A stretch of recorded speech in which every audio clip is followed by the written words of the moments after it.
위키피디어입니다. 금주의 모형 뉴스. 자, 먼저 쌈지 메탈카드 와일드의 끝판왕 와일드카드 파괴신 타일런트 제로가 정식 공개되었죠. 정식 제품 이미지는 좀 더 밝은 화이트 톤이고요. 이게 제로라는 명칭에 더 어울리는 느낌이 들어요. 흉부의 여유주는 뭔가 눈알의 느낌도 살짝 드는 게 영화 반지의 제왕 바라뚜르 생각도 좀 나는데, 이 여유주와 헤드 디자인까지 해서 이건 또 약간 건담 엑시아의 인상이 들기도 합니다. 이 여유주 구슬의 디자인은 양팔과 포르드 스커트 종아리까지 이어져 있고요. 이 손목과 허벅지, 사이드 스커트 등을 보시면 또 고풍스러운 디자인 패턴이 들어있는 것이 눈에 띕니다. 이 열차 모드에서는요, 전체 길이가 무려 1m 20cm가 되는 진짜 탈왕국급의 볼륨을 자랑하고 있고요.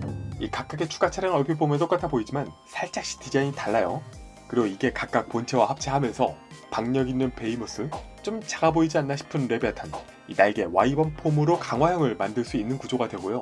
이 열차도 그렇고 이 날개도 보시면 공통적으로 피닉스인가? 주작인가 연상을 시키는 심볼이 보입니다. 그리고 이미 열차부터 동양의 용을 연상시키는 모습이기도 했지만요.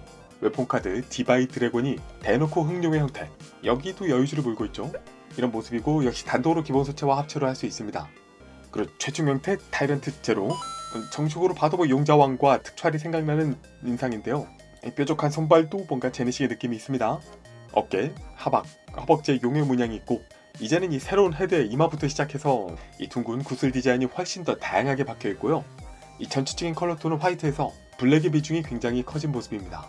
그리고 여기에 또 웨폰 카드를 장착할 수 있게 되면서 등 뒤로 거대한 헤일로를 연상시키는 이 장식까지 더해지는 정말 굉장한 볼륨이 되는 거죠. 손가락은 각각 가동이 가능하고 무게 잘 버틸 수 있겠지. 다른 것보다 큐시만 만족스러우면요, 아마도 많이들 행복하실 강력한 올해의 장난감 후보가 이렇게 탄생하고 있습니다. 6월 출시 예정이라고 하니까 금방 만나볼 수 있겠죠. 네, 그리고 반다이, 테토나미 기체를 더 극단적으로 테토스럽게 만들어낸 것으로 유명한 기체죠. HG 슈퍼로봇대전 오지 알타이젠 리제를 공개했습니다. 안 그래도 극단적이었던 돌격, 화력 지향 컨셉의 기체를 더 두껍고 더 빠르고 더 강력하게 만든 기체인데요. 관련 상품화가 최근 몇 년간 기본 알타이젠만 상품화가 되고, 이 리젠은 왜 안 나오냐 하는 분들이 또 많았었기 때문에요. 팬들에게는 반가운 상품이 될 거예요. 이 전체적인 프로포션은 게임 원화보다는 늘씬하게, OBA 버전보다는 좀 짧은, 개 중에서는 컷인 원화에 가장 가까운 인상인데요. 근데 자세히 보시면 흉부의 비율과 디자인, 다리 디자인 이 등등은 게임 원화에 가장 가깝기도 합니다. 왼팔의 체인건도 그렇고. 다만 오른팔의 이 특징적인 리볼빙 벙커 사이즈가요, 게임 원본은 물론이고 다른 버전들 대비해서도 꽤 작아 보이는데요. 이 벙커 설정이 본래는 알타이젠에 얹히려다가 사이즈 때문에 얹히지 못했다는 그런 설정이었는데 이게 맞나? 아무튼 주먹손 있고 추가 핸드파츠는 펼친 손이겠죠. 이 등 뒤 스러스트 가동 등등의 재현, 또 플라즈마 혼의 이펙트까지 들어있다고 합니다. 그리고 이렇게 되면 당연히 라인 바이슬리터도 나오겠죠. 가격은 6,800엔. 그리고 빌런 플러스 마이너 기체 좋아하시는 분들이 환장할 수도 있는 기동신세기 건담 X의 라이벌 HG 건담 버사고와 아슈타론입니다. 역시 알타이젠 이상으로 오랜 시간 동안 키트로 볼 수 없었던 제품들이죠.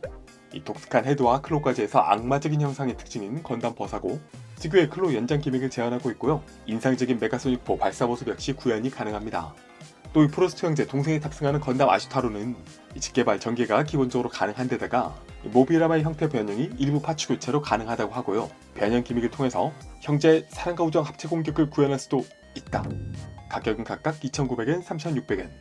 둘 모두 후속 기체가 있기 때문에요. 알타이젠도 리즈가 나왔듯이 이들 역시 후속 기체까지 기대해볼 수 있겠죠. 그리고 건담 시드 프리덤 어스트레이의 MG 리버티 어스트레이 레드 프레임. 설정상으로는 완전히 새로 만든 레드 프레임이라는 설정이기 때문에 신규 조형 프레임을 사용하고 있는 건 좋은데요. 무기랑 외장 일부는 새로 만든 게 아닌 것 같은데. 일단 원작에서의 좀 더 쪼개진 듯한 어스트레이의 모습을 재현하고 있고요. MG 최대 수준의 연동 기믹을 보여줄 것이다 라고 합니다. 그렇기 때문에 가격은 7,500엔 되겠습니다. 그리고 구스마일 모데로이드, 철인 28의 전통 라이벌 역할이죠. 태양의 사자 버전의 검은소 블랙옥스인데 색감이 왜 초합검은 버전 등에 비하면 색감이 왜 이렇게 밝아져서 검은소가 아니게 된 것 같은데, 좀 더 밝은 투톤이 메인이 되고 있고요. 프로포션은 태양의 사자 철의 28호도 그랬듯이 저는 만족스럽고요. 원작 최후의 장면까지 재현할 수 있다. 가격은 5,800엔. 다음 완성품에서 구스마이트 합체 용자 마이트가인 시리즈가 2차 재판이 됩니다. 마이트가인, 마이트카이저, 마이트건은 퍼펙트 옵션 세트에 카이저 캐리어까지, 그러니까 그레이트 마이트가인까지만 만들고 멈췄던 분들, 아니면 이번 기회로 원샷에 전부 다 해결하시려는 분들 관심 있게 보셔도 좋을 듯 하고요. 가격이 보시면은 벌써 마이트가인 기준으로 처음 예약 시작한 지 3년이 지났거든요. 네, 어디와는 다르게 가격은 처음 출시되었을 당시 그대로 인상되지 않고 있습니다. 이게 정상 아니냐? 네, 그리고 구스마일은 추가로 신작 합체 신 시리즈라는 것을 공개하면서 관심을 모으고 있기도 한데요. TV 애니메이션이라고 하는데 개인적으로는 카프레이브 스튜디오가 애니메이션 단계부터 참여한 새로운 로봇 신작 만화가 아닐까? 메탈카드보처럼 말이죠. 그런 생각이 들어요. 이것은 다음 주에 전격 공개를 기대해 보기로 하고요.